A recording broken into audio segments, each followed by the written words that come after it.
Hommissa! Joo. Kohta sulla on apumies, joka tekee sulle noikin hommat. Kyllä. No joo, mutta hakijoita on vaan vähänlaisesti. Nuoriso haluaa nykyään olla homoja, maahanmuuttajia, juoppoja ja narkkareita. Ne hanttihommat tuppaa ole sellaisia, että joo. ei tänä päivänä enää kukaan vittää. No jonkun ne hanttihommatkin on tehtävä. Ismo Laitela. Vai minä vai? No ei. Tuli apumiehen paikan takia. Vai niin? Mulla ei hirveästi ole kokemusta huoltohommista, mutta on nopea oppimaan. Valitettavasti se paikka on jo täytetty. Näin pian.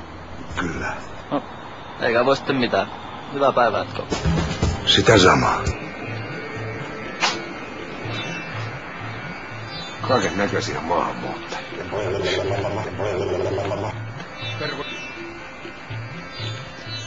Eikä kaikilla suomalaisillakaan ole perunamuusia. Onks tässä vapaata? Ei. Nyt sä käsitit ihan väärin. Sulla taitaakin olla syytä juhlaan. Joo. Sä oot saanut jo palkattua uuden työntekijän. Kyllä. Onhan tässä ollut kaiken näköistä hakijaa. Musta mies! Tässä on mun poikani Taneli. Taneli! Ismo Laitela. Me ollaankin jo tavattu. Kyllä. Joo. Terve. Voi helvetin. No enhän mä tuntenut sitä siinä kadunkulmassa, kun törmättiin. Mulla oli siinä hirveästi hommaa. Ja sitten multa meni hermot, kun se alkoi neuvoa, että kuinka tätä jalkakäytävää pitää oikein hiekottaa.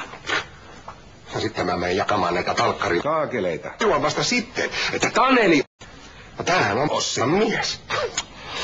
Kyllähän sitä talonmies yleensä tuntee talonsa asukkaat.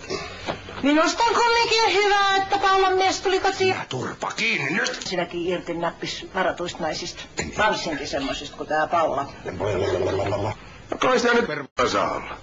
Mitä vikaa Paulassa on? Ihan mukava ihminen se on.